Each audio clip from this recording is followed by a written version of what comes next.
சிவபெருமானுடைய ஒவ்வொரு நாமத்துக்குமே பின்னாடி ஒரு வரலாறு இருக்கு. எடுத்துக்காட்டா சொல்லணும்னா பிரகதீஸ்வரர், கைலாசநாதர், ஏகாம்பரேஸ்வரர், அந்த மாதிரி பல விதமான வரலாறுகள் அவரோட திருநாமத்துக்கு இருக்கு.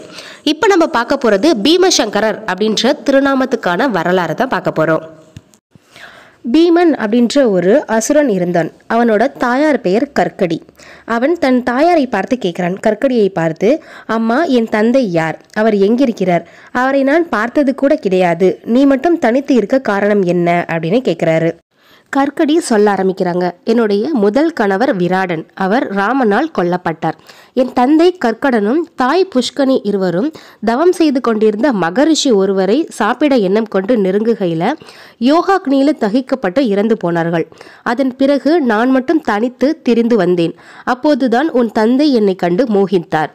அவரோட பெயரு கும்பகர்ணன், இலங்காதிபதி ராவணேஸ்வரனுக்கு சகோதரன். என்னை இங்கு விட்டு சென்ற பிறகு உன் தந்தை திரும்ப வரவே இல்லை. அயோத்தியை சேர்ந்த ராமன் என்னும் அரசன் உன் தகப்பனையும் ராவணேஸ்வரனையும் போரிலே கொன்றுவிட்டார் அப்படின்னு சொல்றாங்க. தாயின் மூலம் விஷயங்களை அறிந்தபோது பீமன் கடுமையான கோபம் கொண்டான். தன் தந்தையை கொன்ற ராமனை தேடி கொள்ளாது விடுவதில்லை அப்படின்னு சங்கல்பத்துடன் பிரம்மதேவனை குறித்து தவம் மேற்கொண்டார்.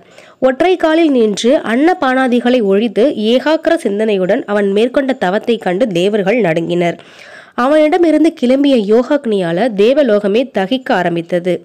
அவன் கோரும் வரத்தை அளித்து தாங்கள் கஷ்டத்தை நிவர்த்தி செய்யுமாறு தேவர்கள் பிரம்மதேவனை வேண்டினர்.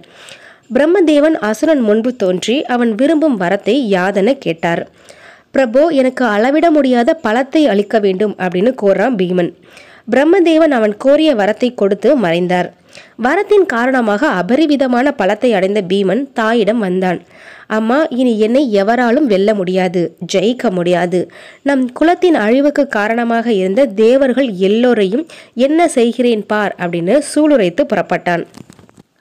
கால ரூபத்தை அடைந்த பீமன் அந்த நாட்டு அரசன் பிரியதர்மனை பிடித்து சிறையில் அடைத்து அவன் நாட்டை கைப்பற்றி கொண்டான்.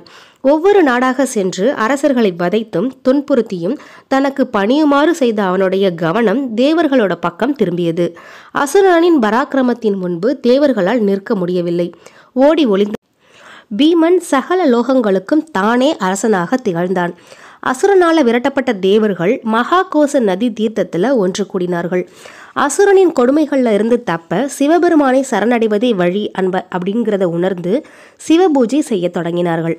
அவர்கள் பூஜையால் உள்ளம் களிப்புற்று கைலாசநாதன் தரிசனம் கொடுத்தார்.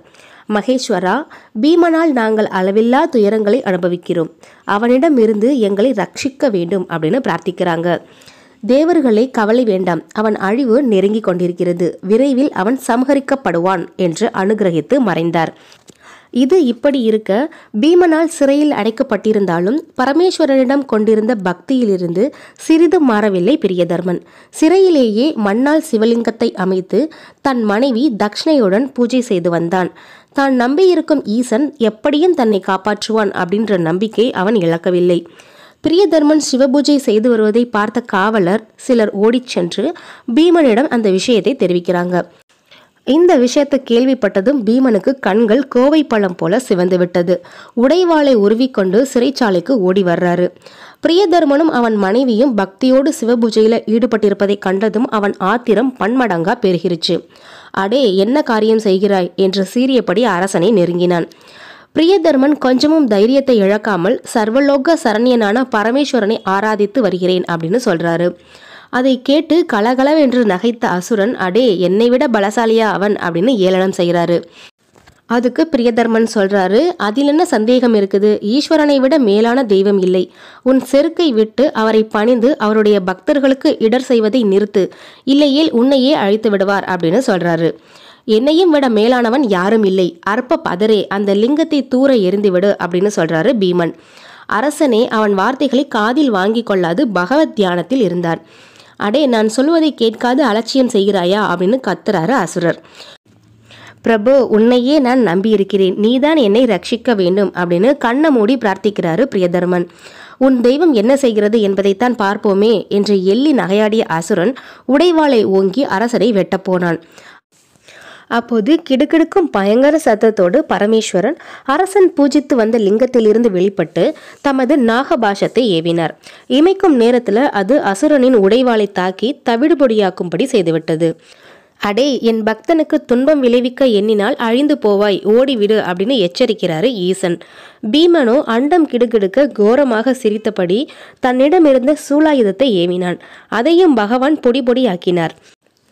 உடனே அசுரன் மாயையால் அநேக அரக்கர்களை தோற்றுவித்து பலவித அஸ்திரங்களால் பகவானை தாக்கினான்.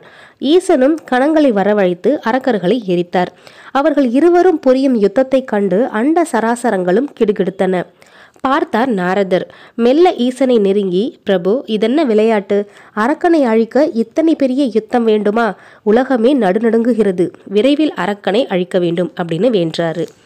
ஈசன் பெருங்கோபத்தோட ஹூங்காரம் செய்கிறாரு. அந்த க்ஷணமே அசுரனும் அவனால் தோற்றுவிக்கப்பட்ட வீரர்களும் நெருப்புல மடியும் பூச்சிகளை போல அழிகிறாங்க. தேவர்கள் பூமாரி பெய்தனர். பகவானை பல விதங்களிலும் தோத்தரித்தனர்.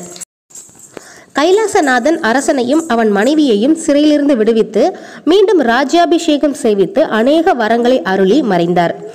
அவன், அதாவது பிரியதர்மன் பூஜை செய்த சிவலிங்கத்திலேயே பகவான் பீமசங்கரர் அப்படின்ற திருநாமத்தோட என்றும் எழுந்தருளி இருக்கிறார். சிவபுராணம் கதை வடிவில் தொடர்ந்து பார்த்துட்டு வரோம். நம்ம சேனலில் போடுற வீடியோஸ் உங்களுக்கு பிடிச்சிருந்துச்சு அப்படின்னா நம்ம சேனலை சப்ஸ்கிரைப் பண்ணுங்கள். நம்ம சேனலில் போடுற வீடியோஸை லைக் பண்ணுங்கள். உங்களோட ஃப்ரெண்ட்ஸ் அண்ட் ஃபேமிலிக்கு ஷேர் பண்ணுங்கள். நன்றி.